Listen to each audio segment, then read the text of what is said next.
avec Jean-Luc Pérez de la société Touch & Go. Bonjour Jean-Luc, qui êtes-vous et que représentez-vous au sein de Toulouse-Blagnac? Bonjour, Jean-Luc, ça fait à peu près 20 ans qu'il est passionné d'aviation et il a basculé de son statut de salarié de la Chambre de commerce et gestionnaire des avions. Il a voulu partager sa passion, ses connaissances aéronautiques avec du grand public. Donc en 1994, l'aviation civile nous a autorisé à recevoir du public sur ces fameuses zones interdites où les gens vont pouvoir, alors s'ils ont des enfants, découvrir des métiers. Donc on va les orienter, on va les conseiller. Et ceux qui prennent régulièrement l'avion, on va pouvoir les sensibiliser au transport aérien, comment ça fonctionne, qui sont ces garçons, ces filles qui toute l'année, 24 heures sur 24, s'occupent de gérer le transport aérien dans le monde entier. L'année dernière sur la planète, le transport aérien a transporté 3,5 milliards de passagers, ce qui a représenté plus de 30 millions de mouvements d'avions sur la planète. Et tout ça avec des normes de sécurité exceptionnelles puisque ça reste de loin le moyen de transport le plus sûr de la planète. Visiter un aéroport dans les coulisses, c'est quelque chose de un privilège, c'est très rare. L'aéroport de Paris le fait, puis Toulouse, voilà. Et comment avez-vous pu accéder à cette découverte pour le public? Alors dans notre pays, c'est toujours intéressant d'avoir des idées. Pour les réaliser, ça devient très compliqué. Mais avec l'appui des compagnies aériennes, l'appui des grandes écoles, l'appui de passionnés, on a réussi à imposer au ministère des Transports à Paris à l'époque l'intérêt de recevoir des gens, alors pour les sensibiliser, pour les éduquer et pour les jeunes, si on veut que nos jeunes rentrent dans nos métiers, puisqu'on en a besoin aujourd'hui avec Airbus ici, l'industriel, le meilleur moyen de les inciter à venir, c'est de leur montrer comment on travaille et où on travaille surtout. Les pistes de Toulouse-Blagnac ont une particularité, je crois savoir qu'autrefois la Garonne passait par là. Et oui, si on remonte, alors j'étais pas là pour le valider, mais d'après les archives de Blagnac, à l'époque préhistorique, là où sont implantées les pistes, c'était tout simplement le lit de notre fleuve, Madame Garonne. L'orientation des pistes a une particularité en fonction des vents, c'est cela, juste en quelques mots? Oui, alors les avions, la particularité, ils atterrissent et ils décollent toujours face au vent. Donc pour implanter les pistes, on était une fois de plus obligé de regarder ce que Madame Nature nous donnait, ce qu'on appelle les vents dominants. Donc dans notre région, nous avons deux vents dominants, le vent d'OTAN et le vent d'ouest, ce qui fait que les avions décolleront soit vers l'océan Atlantique, le vent d'ouest, soit vers la Méditerranée, le vent d'OTAN. Donc on a numéroté les pistes et vous le saurez, la 32, vous rajoutez un 0, ça fera 320 degrés par rapport au nord magnétique, 360 degrés, ou la 14, ça fera une piste orientée à 140 degrés.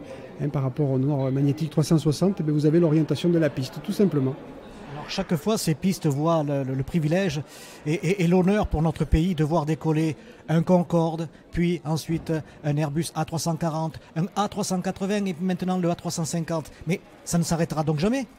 Alors elles ont un gros avantage, moi je dis que ce sont des pistes historiques, parce que l'histoire de l'aviation de notre région, de notre pays, de l'Europe, s'est écrite en grande partie ici, puisque les premiers vols ont eu lieu dans notre petite ville rose, sur les pistes de Toulouse-Blagnac.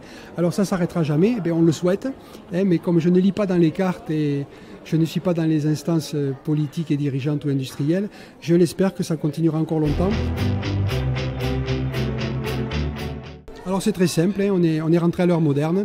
Vous allez sur internet, vous allez sur le site touchandgo.fr et vous aurez donc toutes les coordonnées pour entrer en contact avec la société et on organisera au mieux votre venue sur notre terre d'aviation.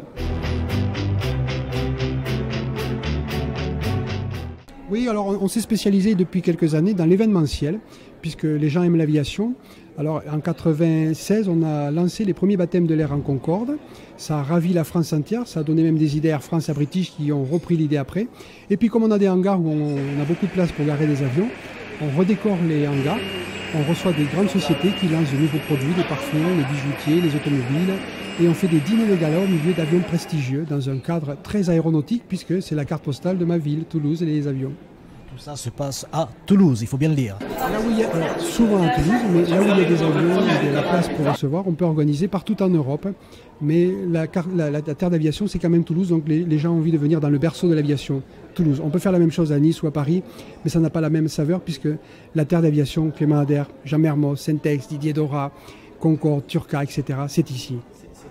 Donc, comme je le disais, ça ne s'arrêtera jamais, puisque j'imagine que vous avez accès à des dossiers ultra secrets pour voir ce que va être l'aviation de demain et d'après-demain. Alors, ultra secret, je ne suis pas dans le domaine militaire, mais comme j'ai beaucoup d'amis qui sont dans l'architecture, les concepteurs, il faut anticiper l'avenir et donc je regarde avec eux les dossiers et je pense qu'ils l'ont déjà très très bien anticipé hein, et vous verrez que le transport aérien va drôlement évoluer, que ce soit au sol ou à bord des avions.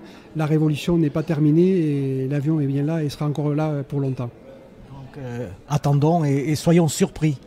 Restons rêveurs et laissons-nous porter par les avions. Ils ont encore de belles choses à nous montrer.